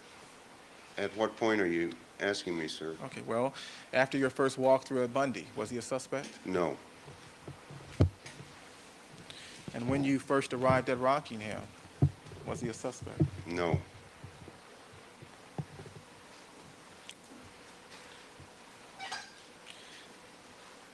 During the time that you were ringing the buzzer in front of the property, was he a suspect then? No.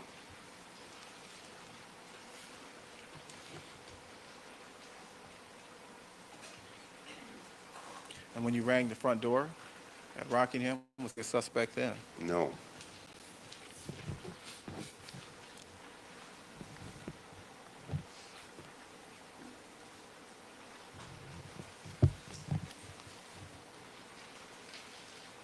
At some point in time, did you consider him a suspect? Absolutely. Yes. And at what point in time was it that you considered him a suspect? He became a suspect as soon as I saw the glove at the side of the house. It appeared to be a match to the glove, the opposite glove, to the glove that I'd seen earlier at Bundy. And then, after coming out into the driveway and finding the blood trail, he became a very strong suspect.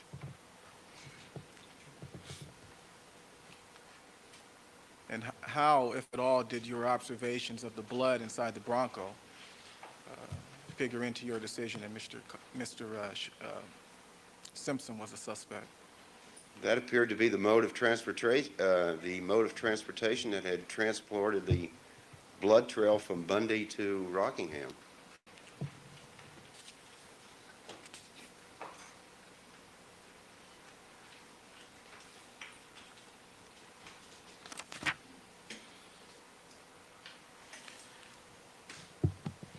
Now, did you testify earlier that you declared Rockingham a crime scene?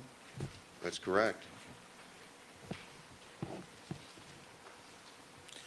Now, at that point, what were your investigative concerns?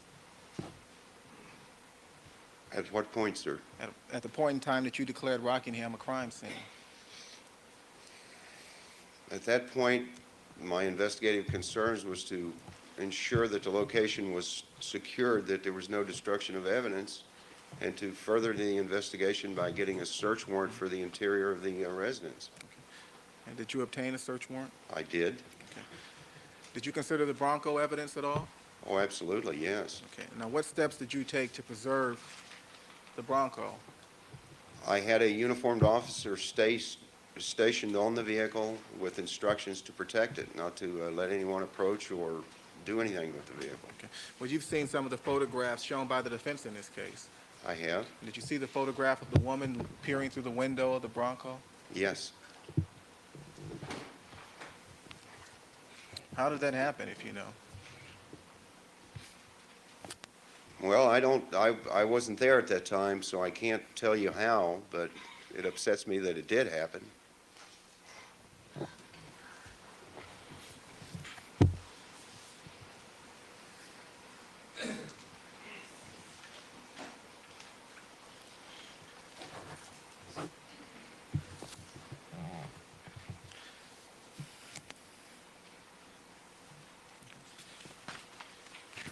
And in terms of obtaining a search warrant for the property, what, if anything, did you do?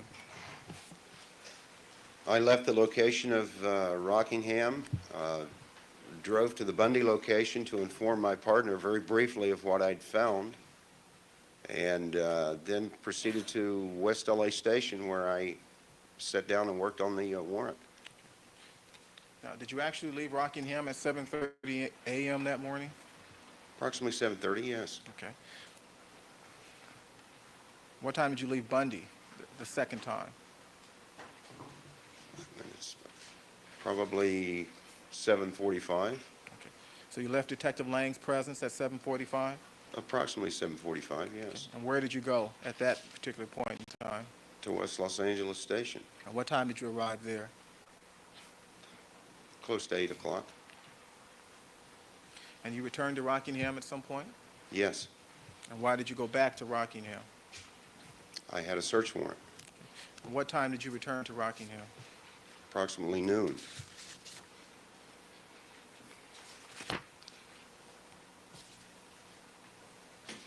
Now, prior to your return to Rockingham with the search warrant, did you stop again at the Bundy location? Yes, I did, Okay. And why did you stop there? to inform my partner that I had a search warrant and that I was going to the Rockingham location to have that executed.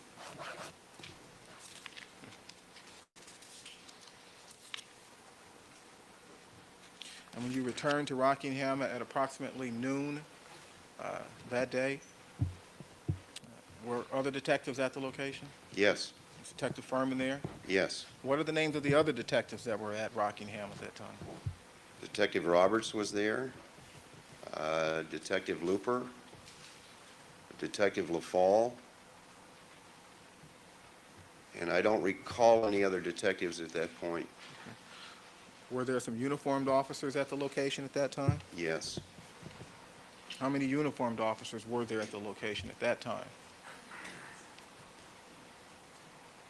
I only saw 2 or possibly 3. There were 2 at the Rockingham gate, and I believe there was 1 at the Ashford gate, but I'm not positive on that.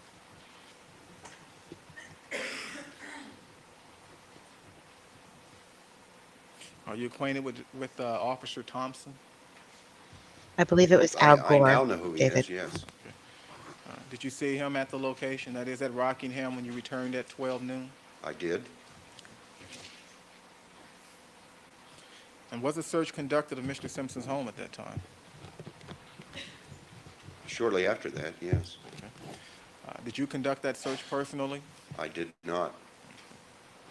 Who conducted the search, if you know? The search was, I turned over the responsibility of the search and the search warrant to Detective Looper from Robbery Homicide Division.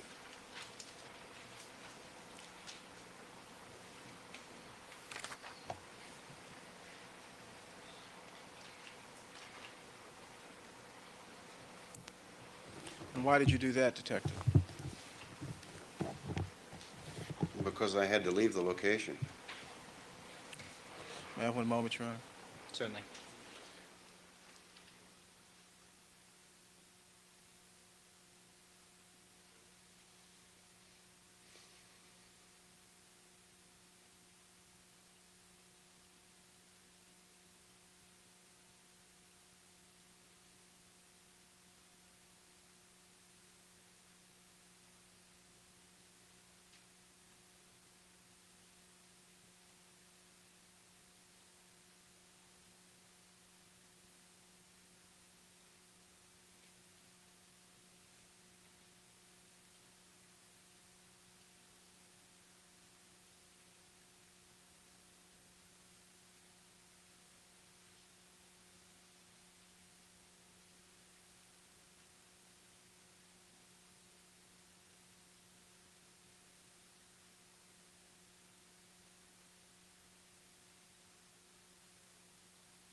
Just one more moment, if I may, Your Honor.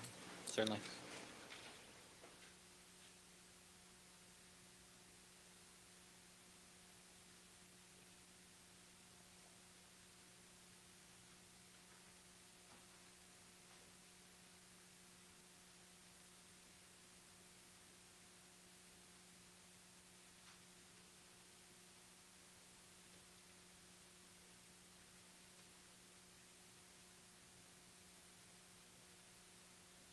Detective, you told us that Mr. Simpson became a suspect after you found, or rather after Detective Furman found the glove on the south side of the property. Is that correct? After it was shown to me, he became a suspect to me, yes. Okay. And not before that? No.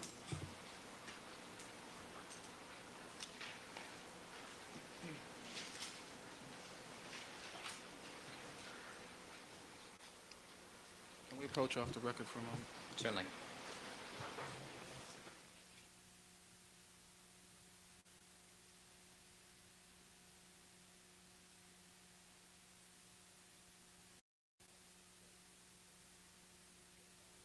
All right, ladies and gentlemen, there's something I need to look at out of your presence, and I'm going to ask you to step back. Unfortunately, the problem that you buzzed about hasn't been fixed yet. So we are going to take our break at noon, though. So if there's a problem, I'm sure that we can have a hall monitor for the facilities, but it should only be about 3 to 5 minutes, I hope. All right, so if you'll just step back into the jury room, please. Not for us. Not for us. For us, it'll be, what is today? I don't even know what today. Today's Tuesday.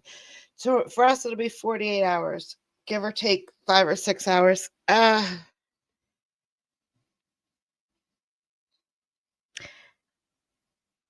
Okay, we could. We can only do it Mondays, though. The only day I have off. I can't do any. So if I did any more streams during the week, it would bump into Bill's stream, all his streams. But Mondays we could do maybe. You know what we could do, Kimby? Oh, I have a great idea. Oh my gosh, I have a good idea. Yes. Mondays for 30 minutes. We could do a best of, right? But no, not a best of our clips. No, a best of chat. So we each find 15 minutes of the best of the chat for all week. And then on Mondays, me and Bill takes turns going first to showcase you guys, to showcase the chat and how freaking awesome the chat is. And replay crew, that could easily include comment section on the videos, not just chat, but comments. So it'll be hard to reach the ground in a comment because the chat is so back and forth. But you can back and forth on the comments on videos. You know that. It would be great. I think it would be great. Somebody has to beg Bill though for a Monday. It doesn't even matter what time it is. But it can't be before 8 a.m. though, because I'm sleeping before 8 a.m.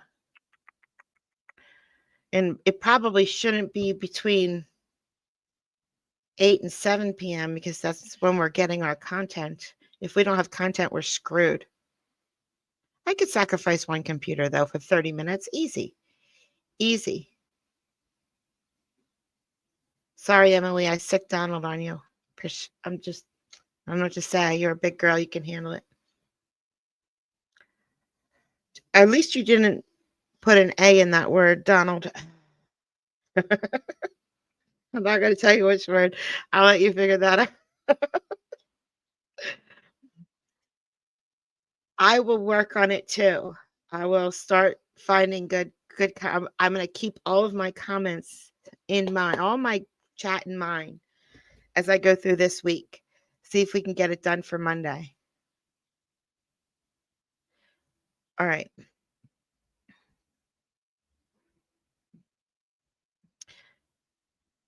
Chad, I don't know if it's possible to stream on one screen. I don't see how. I mean, I guess you could. I can't just pick a section. I can't pick a region. It would be nice if I could pick a region on my screen to live, but I can't. I got to do the whole thing, or you don't get any sound and all kinds of issues. So no, yeah, I have dual monitors. Anyway, I am recording a couple week long trial right now down in Georgia, and they are accusing a company of murdering a whistleblower. So I'm this starts in 8 minutes. This today is going to start in about 8 minutes. So I would love to go longer. I have to work a double today anyway, so I really got to go. Got to get ready for work and get my stream started. I mean, my recording started. Thank you so much for coming out today. If you didn't see my first live stream today, it's probably one of the best. So go watch it. Thanks for coming out. I hope you guys have a great day. I'll see you in about 48 hours. Bye.